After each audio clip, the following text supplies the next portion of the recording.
Hey guys, this video is going to continue the series of what items to hoard in the early Burning Crusade before players know they need the items. In a previous video we talked about Hellfire Peninsula, and we're going to be following players as they move into Zangarmarsh.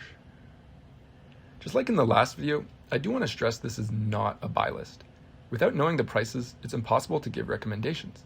It's just items that I think will be high in supply at the beginning of the expansion and that players will need later at level 70. So use the video to raise your own awareness of potentially good deals, not as a list of items to buy for sure. And I do want to remind you to be patient. Do not buy items from the players who hit Zangarmarsh far ahead of the curve. Buy when the bulk of players is there. And the way to know this is if you're having trouble getting mob tags in the area, if you're trying to question the area, and you're telling yourself, how is there so many people here? Can they just leave me alone for 5 minutes? Okay, let's get started. In Zangarmarsh, a quest most players will do, sometimes multiple times, is the unidentified plant part quest. Now, I've mentioned this a few times already, if you've been following my other videos. So what is this quest about, and what is it going to give? First, it's a repeatable quest that will give you reputation until honored with the Cenarian expedition. Most players only do it once for the experience, but players who want to boost an alchemy alt might spam it, especially if plant parts end up being very cheap. Unidentified plant parts give a bag that has a very small chance to contain the following herbs: golden sansam, fire bloom, purple lotus, ghost mushroom, and grom's blood. These are the relevant herbs.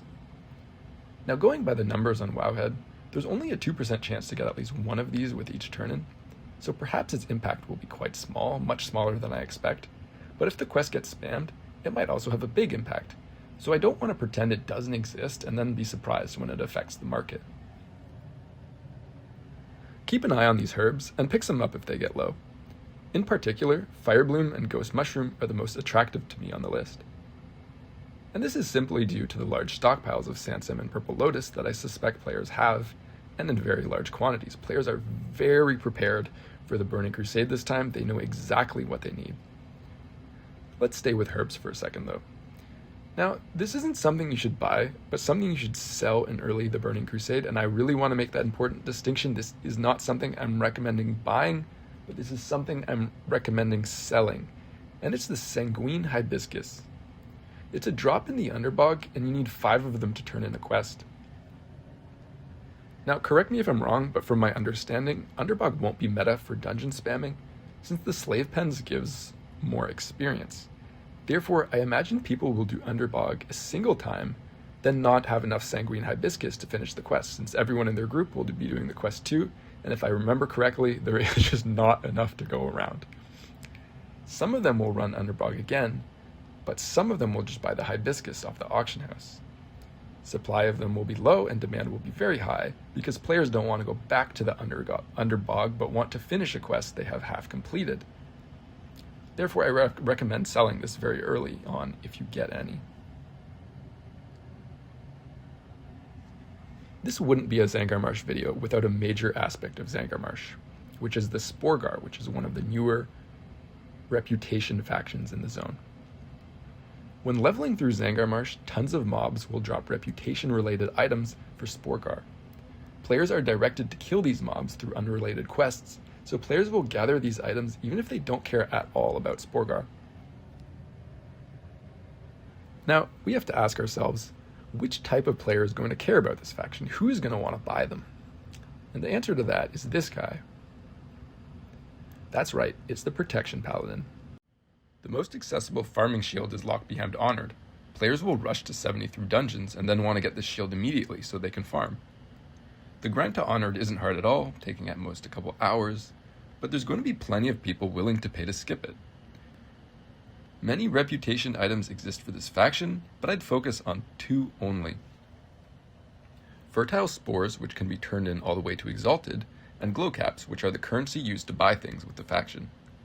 Don't hold any of this stuff too long, as I expect it to be cheap in the long run. We also can't forget about the obvious stuff, and I'm talking about Mode of Life and Mode of Water. Just like Primal Fires and Hellfire Peninsula, these will be in high demand at level 70. They drop from mobs all over the zone and are easy to obtain for leveling players. At the level cap, they're used in key crafts that most people will want, such as the Frozen Shadow Weave set for tailors, or the Engineering Mode Extractor. In addition to this, keep an eye on adamantite ore, eternium ore, and jewel crafting blue gems, because miners are now high enough skill level to mine adamantite.